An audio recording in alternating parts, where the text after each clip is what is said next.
Hello साथियों, स्वागत है आप सभी का हमारे चैनल पे। दोस्तों, इस वीडियो में एक ऐसी खबर के बारे में चर्चा करने वाले हैं जो हम सबका इस समय बहुत ही चर्चा का केंद्र बना हुआ है और आपको जानना ये खबर बेहद ही ज़रूरी है, क्योंकि बिना ओटीपी के हैकर आपके बैंक अकाउंट को कैसे खाली कर पा रहे हैं, आपके बिना एसएमएस, बिना ओटीपी और बिना आपके ऑथेंटिफिकेशन के अलावा। क्योंकि अभी तक होता क्या था कि आपके बैंक खाते से जब पैसे कटते थे तो आपके द्वारा ओटीपी फिशिंग करके आपसे मांगा जाता था धोखे से। लेकिन आजकल के जालसाज 2 कदम आगे निकल गए हैं और तरीका क्या अपना रहे हैं, उस तरीकों को नाम दिया गया है सिम स्वैपिंग या सिम स्वैप का। यानी कि आपकी सिम आपके पास ही रहेगी, लेकिन थोड़ी देर के लिए आपकी सिम को एक्सेस जालसाज कर पाएगा। ये पूरी चीज़ें कैसे करता है जालसाज और कैसे आप इनसे बच सकते हैं, उन तरीकों के बारे में इस वीडियो में देखेंगे। तो आपको वीडियो में शुरू से लेकर अंत तक बने रहना है, क्योंकि इस वीडियो में सबसे पहले अपन समस्या को देखेंगे। समस्या के बाद ये ऑपरेशन कैसे करते हैं और इससे बचने के क्या उपाय हैं, सभी चीज़ों के बारे में चर्चा करेंगे। सबसे पहले सुर्खियों की बात कर लेते हैं। तो इस महीने की शुरुआत में उत्तरी दिल्ली में एक वकील थे, महिला है वकील, जिनने स्विम स्वैप घोटाले का नवीनतम शिकार बन गई हैं, जिन्हें अज्ञात नंबरों से 3 मिस कॉल आया, उसके बाद से उनके खाते से पैसा क्या हुआ, कट गया था। इसी तरह से एक घटना और है, जो आपके निजी स्कूल के शिक्षक हैं, जिनके खाते से भी लगभग 1.5 लाख रुपए सेम पैटर्न से कटे और घोटालेबाजों ने जो थे तो उनके भी बैंक खातों में कब्जा कर लिया और 1.5 लाख रुपए कट गए उनके यहाँ से। लेकिन हैरानी की बात है, उनको कोई कॉल, टेक्स्ट मैसेज, ओटीपी कुछ भी नहीं आया। लेकिन एक चीज़ कॉमन यहाँ भी देखने को मिली है कि उन्हें भी मिस कॉल प्राप्त हुई है, उसके बाद ही इनकी राशि कट गई है। इसी तरह से एक और खबर आई है आपकी व्यापारी के पैसे कटने की। लगभग 50 लाख रुपए से अधिक का इसे नुकसान हुआ है व्यापारी का, और यहाँ भी कॉमन पैटर्न आपको देखने को मिलेगा, कम से कम 7 मिस कॉल इसको भी आई है। तो ये सुर्खियाँ थी जिससे ये चर्चा का केंद्र बना है कि आखिर बिना ओटीपी के कैसे जालसाज आपके खातों को खाली कर रहे हैं और आप कैसे बच सकते हैं इससे। दिल्ली पुलिस के अनुसार अगर आप बात करें तो उपरोक्त मामलों से ये पता चलता है, अधिकांश पीड़ित जो है ना, मिस कॉल प्राप्त करने के बाद ही अपना पैसा खो रहे हैं। लेकिन पीड़ितों को मिस कॉल आता क्यों है और सिम स्वैपिंग है क्या और इस धोखाधड़ी से आप खुद को कैसे बचाएं, सभी चीज़ों के बारे में विस्तार से देखेंगे।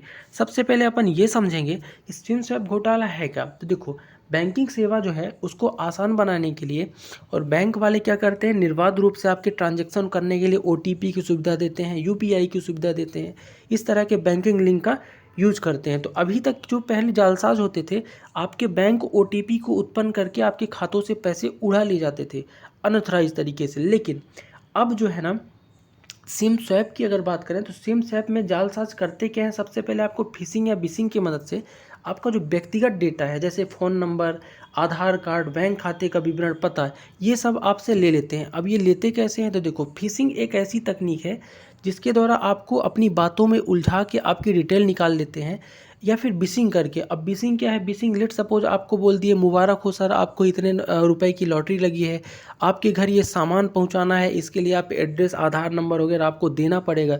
तो आप कई बार लालच में आके ये चीज़ें दे देते हैं, या फिर कहते क्या हैं, फिशिंग करने के लिए वो आपको एक लिंक भी भेजते हैं, कहते हैं मुबारक हो सर, आपको ये चीज़ें देनी है, उसके लिए आपको डेटा फीड करना पड़ेगा और इस लिंक पे जाके अपना नाम वगैरह जो भी जानकारी है फीड कर दीजिए। और आप लालच में आके वो जानकारियाँ यहाँ पे लिंक में फीड कर देते हैं। और होता क्या है कि वो एक प्रकार का मेलवेयर होता है, जिससे सारी निजी जानकारी क्या करता है, ये जो जालसाज है चुरा लेता है आपकी। ठीक है, और चुराने के बाद होता क्या है, तो उसके बाद व्यक्तिगत जानकारी जैसे उसे प्राप्त हो जाती है, उसके बाद जालसाज करता क्या है कि फर्जी आईडी प्रमाण पत्र के साथ पीड़ित के रूप में पेश होकर मोबाइल ऑपरेटर के रिटेलर के आउटलेट में जाता है। कहने का मतलब ये कि मान लो आपके पास जियो की सिम है, सबसे पहले जालसाज ने क्या किया, आपका डेटा चुराया, आप ही से लेके फिशिंग या बिशिंग के माध्यम से आपका डेटा निकाला, आपका आधार नंबर, एड्रेस वगैरह। उसके बाद वो पीड़ित बन गया, वो बोला कि मेरा ही सिम कार्ड है, और जियो के सेंटर में लेट सपोज पहुंच गया और बोला कि मेरा डुप्लीकेट सिम आप निकाल दीजिए, क्योंकि मेरा सिम खो गया है और ये रहा मेरा आधार कार्ड, मेरा आईडी। और वहाँ से ये लोग क्या करते हैं, मोबाइल फ़ोन की चोरी की रिपोर्ट वगैरह पहले ही कर देते हैं सिम नंबर की, जिससे रिटेलर जो है ना, जैसे जियो हो गया, कोई भी सिम वाला हो गया रिटेलर, वो सिम आसानी से प्रोवाइड करा देता है। उसके बाद घोटालेबाज क्या करते हैं, डुप्लीकेट सिम जब उनको मिल जाता है ना, तो मूल सिम कार्ड का जब तक काम हो रहा होता है तो उसकी सूचना जब तक ये देते हैं ना, तब तक यूज़ नहीं करते। यूज कैसे करते हैं, मिस कॉल मारने का तरीका उनका यहीं से शुरू होता है। पैटर्न होता क्या है, तो देखो, जैसे ही आपकी सिम थोड़ी देर के लिए बंद होती है या फिर थोड़ी देर के लिए आपके सिम से नेटवर्क जाता है, उसी दौरान ये जो डुप्लीकेट सिम यहाँ से ऑथराइज़ करा के ये निकालते हैं डुप्लीकेट सिम, उसको ऑन करते हैं और उस पे OTP रिक्वेस्ट भेजते हैं। और जैसा कि इनके पास बैंक खाते वगैरह की जानकारी पहले से ही रहती है और आपका खाता आसानी से खाली कर सकते हैं। ठीक है, बात करूं पीड़ितों को एक से अधिक मिस कॉल ये क्यों देते हैं। अब आप समझ गए होंगे सिम स्वैपिंग है क्या। सिम स्वैपिंग बेसिक सा आपकी ही जानकारी लेके डुप्लीकेट सिम निकाल के, और जब आप अपनी ओरिजिनल सिम को ना यूज़ कर रहे हैं उस समय अनऑथराइज एक्सेस करके और OTP डुप्लीकेट सिम में प्राप्त करके ये लोग पैसा निकाल लेते हैं। लेकिन ये मिस कॉल क्यों देते हैं, हर पैटर्न में ये पता चला है। तो मिस कॉल देने का देखो सिंपल सा इनका तरीका ये है कि जब बार बार ये मिस कॉल देंगे तो जो भी पीड़ित होगा वो अपना मोबाइल थोड़ी देर के लिए स्विच ऑफ कर देगा या फिर साइड में रख देगा। उसे लगेगा पता नहीं कौन बार बार परेशान कर रहा है, अननोन नंबर है, तो थोड़ी देर के लिए मोबाइल से हट जाएगा और उसी समय का फ़ायदा उठा के वो आपके डुप्लीकेट सिम जो सिम स्वैपिंग के माध्यम से लेते हैं उससे पैसा निकाल लेते हैं। ठीक है, तो होता क्या है कि उस दौरान आप अपना मोबाइल नहीं चेक करते, अवेयर नहीं रहते हैं। अगर आप अवेयर रहते तुरंत अपनी सिम लॉक कराते, अपना खाता फ्रीज कराते, तो उस समय का ये फ़ायदा उठाने के लिए आपको बार बार मिस कॉल करते हैं। अब आगे देखते हैं कि जालसाज जो है ना पीड़ित के बैंक खातों से पैसे कैसे निकालते हैं। तो पीड़ितों के बैंक खाते से जैसे सीधी सी बात मैंने बताया कि फिशिंग और बिशिंग के माध्यम से जैसे आपका बैंकिंग खाता नंबर और पासवर्ड वगैरह जब प्राप्त कर लेते हैं तो उसकी जानकारी से पैसा पहले निकाल सकते थे।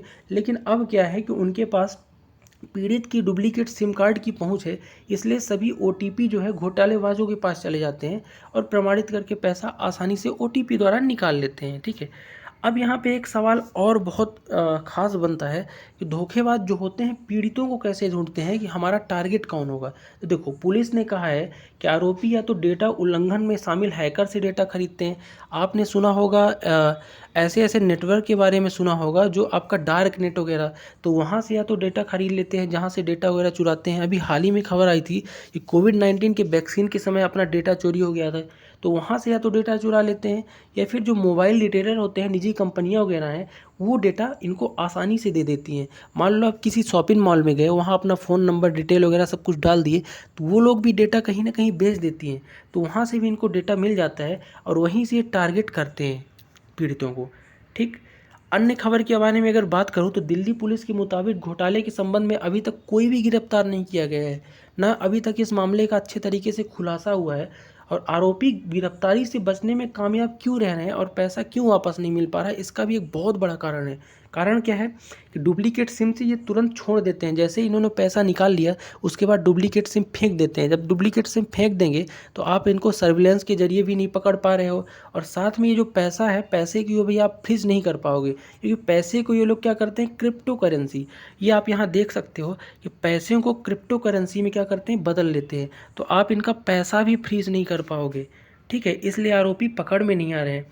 बहुत ही संवेदनशील मामला है ये। ठीक, अब एक बात करते हैं कि आप कैसे खुद से इन अपराधों से या इन जालसाजों से अपने आप को बचा सकते हो। तो घबराने की ज़रूरत नहीं है, कुछ सिंपल स्टेप्स को फॉलो करके और अवेयरनेस रख के आप अपने आप को सिम स्वैपिंग से होने वाले घोटालों से और अपने धन की हानि से बचा सकते हो। कैसे, देखो सबसे पहले आप बिशिंग या फिशिंग हमलों से सतर्क रहो। अगर आपको चीनी चुपड़ी बातों में कोई फंसा रहा है कि आपको मुबारक हो सर ये मिलने वाला है, अपनी डिटेल दे दीजिए, तो कभी भी अपनी डिटेल शेयर मत करिए। दूसरी बात, संदेशों को न जाना। कोई आपके पास ऐसा मैसेज आए जिसमें कोई लिंक हो या फिर मिस कॉल के बाद आपको बार बार मिस कॉल आए, तो आप हमेशा अवेयर रहो। जब कभी मिस कॉल आए तो अपने फ़ोन को बंद मत करो, बल्कि मोबाइल ऑपरेटर से पूछताछ करो कि भाई ये मिस कॉल बार बार क्यों आ रहे हैं। ये एक तरीका हो सकता है। इसके अलावा बैंक खाते का पासवर्ड अपना नियमित बदलो। बैंक लेन देन के लिए जो SMS है उसका अलर्ट अपने आप में पंजीकृत रखो और देखते रहो कि कितना पैसा कटा आया गया। बैंकिंग SMS बैंकिंग की सर्विस होनी चाहिए। इसके अलावा धोखाधड़ी के मामले में व्यक्ति अपना खाता ब्लॉक कराने और बचने के लिए तुरंत बैंक अधिकारियों से संपर्क करना चाहिए। यानी कि जैसे ही आपके खाते से पैसा कटना चालू हो, तुरंत अपना ATM कार्ड, क्योंकि कार्ड नंबर से ही OTP के द्वारा पैसा कटता है, तो अपना बैंक खाता तुरंत फ्रीज कराइए।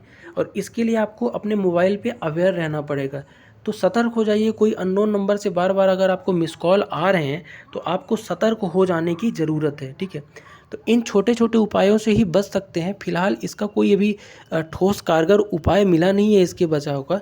आपकी सतर्कता ही आपके धन को बचा सकती है, आपकी कमाई को, आपकी जीवन भर की पूँजी को बचा सकती है। ठीक है?